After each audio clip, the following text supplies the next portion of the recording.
कहते हैं इंसान के लिए 3 चीजें हैं जो सबसे जरूरी है, रोटी कपड़ा मकान। मकान की बात करते हैं, किसी को घर चाहिए। घर किसको चाहिए?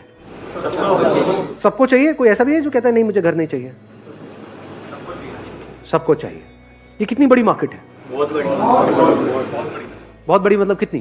बहुत बड़ी है सर, दुनिया में अरबों खरबों की मार्केट है। तो अब अगर इस मार्केट में क्या कुछ गैप नजर आ रहा है, कुछ गड़बड़ नजर आ रही है आपको, जिसको आप एंटर करके पूरा कर सकते हो और वहां से बहुत पैसा कमा सकते हो लीगली, सही तरीके से, बिना किसी टेंशन के, बिना किसी स्ट्रेस के, बिना किसी इन्वेस्टमेंट के। देखना, ध्यान से समझना। एक प्रॉब्लम है, लोगों को घर चाहिए। अब किसी को घर चाहिए, वो कैसे घर को ढूंढेगा? Online property. आपने बोल दिया ऑनलाइन क्योंकि आपकी एज है। समझ गए? आया ना एक बिजनेस आइडिया यहां से। यही अगर यहां पर अभी बैठे होते 50-60 साल के लोग, वो क्या कहते? पहले हम किसी प्रॉपर्टी डीलर के पास में जाएंगे, फिर वहां जा करके देखेंगे, फिर उसमें से एक सिलेक्ट करेंगे। आप क्या बोल रहे हो? ऑनलाइन। आधे लोग ऐसे होंगे, स्पेशली जो यंग एज में होंगे, वो पहले ऑनलाइन ढूंढेंगे, बाद में ऑफलाइन जाएंगे। जो एक पर्टिकुलर एज के हो सकता है वो ऑनलाइन के चक्करों में पड़े ही ना और सीधा ऑफलाइन चले जाए। तो ये प्रॉब्लम है ना, यहीं पे अपॉर्चुनिटी है। प्रॉब्लम क्या है? इंडिया में लोग जल्दी अडेप्ट नहीं करते हैं टेक्नोलॉजी के अकॉर्डिंग। यानी आप तो अडेप्ट कर गए क्योंकि आप लोगों की एज है। क्या आपके पेरेंट्स ने अडेप्ट किया? ना, वो अभी भी बोलते हैं अरे सब में क्या पड़ा है। बड़ी धीरे धीरे अडेप्ट कर रहे हैं। तो इंडिया में ऐसे कितने प्रॉपर्टी डीलर्स होंगे जो अभी तक ऑनलाइन वाले फंडे को समझ ही नहीं पा रहे होंगे, या वो कह रहे होंगे काम चल तो रहा है, क्या जरूरत है? कितने होंगे ऐसे? मैं कहता हूं आधे होंगे। आधे मान लेते हैं। क्या ये बहुत बड़ी अपॉर्चुनिटी नहीं है यहां पर? आप अगर खुद अपना कोई ऑफिस ना खोलो, अपना प्रॉपर्टी डीलिंग का ऑफिस ना खोलो, ये जो हजारों ऑफिसेस खुले हुए हैं, वहां पर जाओ और उन लोगों से टाई अप कर लो। अब आपको इसके लिए क्या चाहिए? एक विजिटिंग कार्ड चाहिए। सबसे पहले आप जाओगे, उनसे बात करोगे तो कुछ चाहिए तो सही ना। अपनी एक वेबसाइट चाहिए। वेबसाइट बनाना मुश्किल है, आसान है आज के टाइम में। बेसिक सी वेबसाइट जो 2-4 घंटे में तैयार हो जाती है। तो उनके लिए आप एक रियल एस्टेट एजेंट बन गए। ये लोग जो एजेंट्स होते हैं, ये सब मिल करके काम करते हैं, अकेला कोई काम नहीं करता। इनका पूरा का पूरा नेटवर्क होता है। तो इस नेटवर्क में आप घुस सकते हो बिना किसी इन्वेस्टमेंट के। मतलब इनके पास में ऑफलाइन कुछ आए और ऑनलाइन आप उसको प्लेस करते चले जाओ। मतलब आपका काम क्या हो गया, जो ये लोग कभी नहीं करेंगे, कि एक प्रॉपर्टी आई बिकने के लिए, मान लो 50 लाख रुपए का कोई घर है, वो आया बिकने के लिए, ये क्या करेंगे? लिख लेंगे। अब इनके पास अगर कोई आया तो उसको दिखाएंगे या अपने नेटवर्क में बता देंगे ऑफलाइन। तो जो ऑफलाइन की दुनिया है वहां तो वो चीज फैल जाएगी, ऑनलाइन वो है ही नहीं। तो क्या ये बड़ी अपॉर्चुनिटी है या नहीं है? ऑफलाइन आपने सबसे टाई अप कर लिया है कि जो भी चीज आती है, अब आप अलग क्या कर रहे हो औरों से जो और लोग नहीं कर रहे। क्योंकि मैंने इन साइट्स को ऑब्जर्व किया है, वहां पर क्या होता है, ऐसा लगता है कि जबरदस्ती बस उठा करके किसी ने कुछ डाल दिया है प्रॉपर्टी के बारे में। ना तो बहुत सारों में तो फोटोग्राफ्स ही नहीं होती है तो एक आध फोटोग्राफ होती है, वीडियो तो बहुत ही कम में होती है। आपने क्या करा? आपने कहा कि यार मैं कुछ ऐसा करूंगा जो बाकी लोग नहीं कर रहे। मतलब जो भी घर आया उसकी कम से कम 20-30 आपने फोटोग्राफ्स खींची, प्रॉपर हर एक एंगल से उसकी प्रॉपर वीडियो बनाई। उसमें आपका जा क्या रहा है? अपने मोबाइल से भी बना सकते हो, आजकल तो मोबाइल ही एक से बढ़कर एक आ गए हैं। मतलब कि ऑनलाइन जो बंदा आया उसको एक्सपीरियंस ऐसा हो रहा है कि मैं एक्चुअल में देख रहा हूं उसको।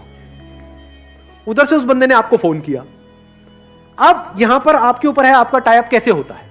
इसमें यह भी हो सकता है कि जो बायर है उसकी कमीशन आपको मिलेगी, मान लो 1% मिलता है, और जो सेलर है उसकी कमीशन उसको मिलेगी जिससे आपका टाई अप है, जिस डीलर से टाई अप है। तो ऐसे अगर आपने 100 छोड़ो 10 से भी टाई अप कर लिया है एक एरिया में, ऐसे 10 ऑफलाइन डीलर जो ऑफलाइन तो है लेकिन ऑनलाइन नहीं है, उन 10 के पास में 100 प्रॉपर्टीज है। उसमें से मान लो 10 एक्चुअल में ढंकी है, जो बैंक से लोन इमीडिएटली हो जाएगा, आपको पता है, वो आपने बैंक से पहले ही कंफर्म कर लिया है। तो अगर आपने 100 प्रॉपर्टीज भी लिस्ट करी तो इसमें आपका गया क्या इन्वेस्टमेंट हुई? तो अगर 1% आपको मिला, 1% उसको मिला, मान लो 50 लाख का घर बिका तो आपको कितना मिला? 50,000 रुपए। और कुछ ऑनलाइन वेबसाइट्स हैं जैसे मैजिक ब्रिक्स है, 99 एकर्स है, ऐसी काफी सारी वेबसाइट्स हैं। वहां पर जाकर के उनका प्रीमियम प्लान आपने परचेज कर लिया जो डीलर्स के लिए होता है। उसका जो बेसिक प्लान होगा उसमें भी लेवल्स होंगे प्लान के, इतने रुपए, मान लो 10-20 हजार रुपए साल का प्लान है और 2 महीने में एक कन्वर्जन भी हो गई इस तरह की और उस पर आपको आधा % कमीशन भी मिली, मैं 1% भी हटा देता हूं तो 25,000 रुपए भी आया तो ब्रेक इवन नहीं हो गया 2 महीने के अंदर। तो क्या ये बिजनेस जीरो इन्वेस्टमेंट का नहीं हो गया? अब यहां पे गड़बड़ आप क्या कर सकते हो, आप पहले ही इसको माइंड में बहुत कॉम्प्लिकेटेड बना दोगे और कुछ बहुत बड़ा करने के बारे में सोचोगे और कभी करोगे ही नहीं। ये बेवकूफी है। वेबसाइट बनाने में ही पता लगा 1 साल लग गया, ऐसी ये सबसे बड़ी गलती है जो मैं आपको बता रहा हूं। आप लोग हंस रहे हो लेकिन मैं बताता हूं, जब भी कोई बिजनेस शुरू करता है सबसे बड़ी गलती बंदा क्या करता है, अपनी वेबसाइट को बनाने में टाइम वेस्ट करता है। जो भी आप वेबसाइट बनाने वाले हो अपनी, उसको बनाने में 1 दिन से ऊपर नहीं लगना चाहिए और खुद बनानी है। और वेबसाइट बनाना आज की डेट में इतना आसान है जैसे एक ईमेल क्रिएट करना। ईमेल क्रिएट करना आता है, बस इतना ही आसान है। वर्डप्रेस पे जाकर के बना सकते हो। और मजे की बात क्या है, अभी जो घर परचेज करने की जो एज है वो शिफ्ट हो गई है। पहले एक एज के बाद में जाकर के बंदा खरीदता था, आज जल्दी खरीद रहे हैं क्योंकि फाइनेंस हो जाता है। तो वो भी 25-30 के हैं, आप भी 20-25 साल के हो, तो कनेक्ट नहीं कर जाओगे बड़ी जल्दी। तो एक बहुत बड़ी यहां पर अपॉर्चुनिटी नजर नहीं आ रही है। अपर लिमिट क्या है यहां पर, कोई नजर आ रही है अपर लिमिट? नहीं है सर। अगर महीने के मैं कहता हूं जैसे जैसे आप आगे बढ़ते चले जाओगे, पहले छोटी ट्रांजेक्शंस करो, जैसे जैसे एक्सपीरियंस बढ़ता चला जाएगा तो क्या 1 करोड़ का, 2 करोड़ का, 3 करोड़ का घर ये नहीं बेच सकते? तो मान लो अगर आपने 2 करोड़ का घर बेचा और उसमें 1% आपको कमीशन मिली, कितना हो गया? 2 लाख रुपए। पूरे महीने में एक आध तो कर ही लोगे या नहीं कर पाओगे? तो 2 लाख रुपए महीना कम होता है क्या? इसमें मुश्किल क्या है? सर एक इशू है, वेबसाइट पे ट्रैफिक के लिए एड क्यों चलाने पड़ते हैं? बहुत सारे आर्टिकल्स हैं नेट पे जो अवेलेबल है कि गूगल एड्स कैसे चलाते हैं। अगर आपने महीने का 1000 रुपए का अपना एडवर्टाइजिंग बजट बना भी लिया, मान लो 2 महीने में कितना लगा? 2000 रुपए लगा, एक भी कन्वर्जन हुई, वहां से 20-30 हजार रुपए भी आ गया तो बुरा थोड़ी है।